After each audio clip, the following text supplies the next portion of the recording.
Hello, challengers. It's been so profound to read all of your responses and contemplations, and I just want to take this moment to thank you.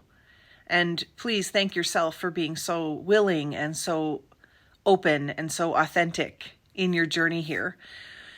It's been 10 days, and we are going to kind of turn the page a bit into exploring how this loving ourself to health challenge really is a spiritual walk, a spiritual journey.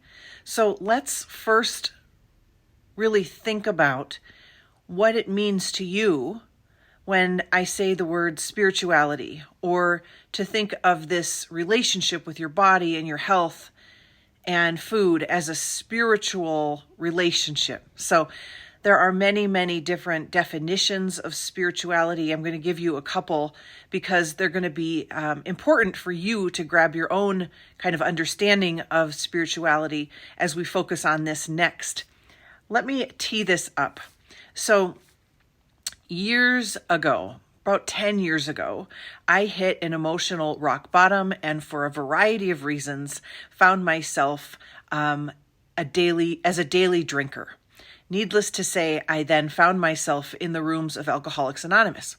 And although I don't attend those meetings anymore, one thing that I learned there was this saying, which was, we need a spiritual solution for our spiritual problem. So it was this idea that whatever we were addicted to was a spiritual problem that needed a spiritual solution. Really was impactful for me. So when I think of spirituality, I think of spirituality as being our relationship with our higher self. Some of us relate to that as God, and that is who I call my higher self, the divine source, love. Okay, Danielle Laporte says spirituality is thinking with love. And, if God is love, which God is love, this makes perfect sense that spirituality is our relationship with our higher power. And, your highest self is your wisest, truest, most loving self, is how I would encourage you to think about your higher self.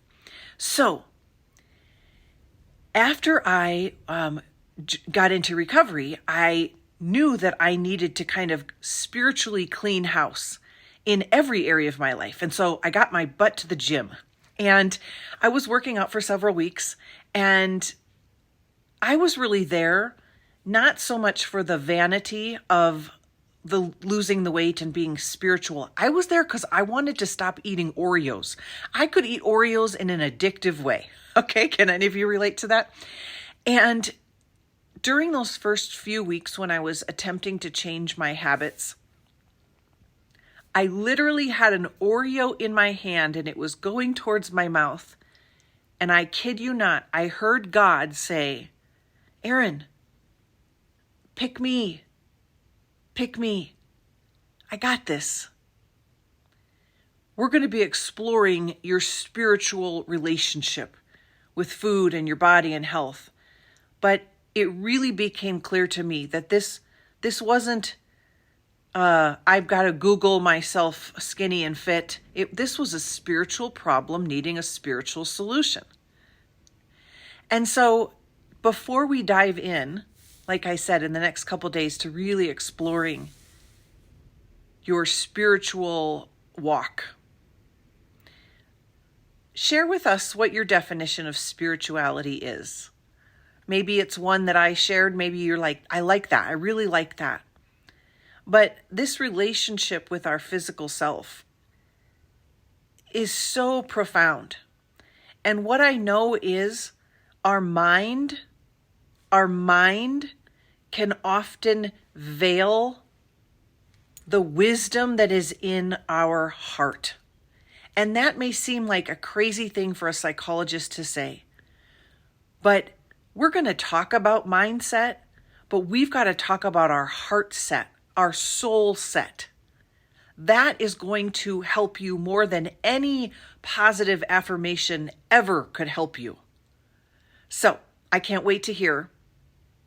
What do you think of when you think of spirituality? What does spirituality mean to you?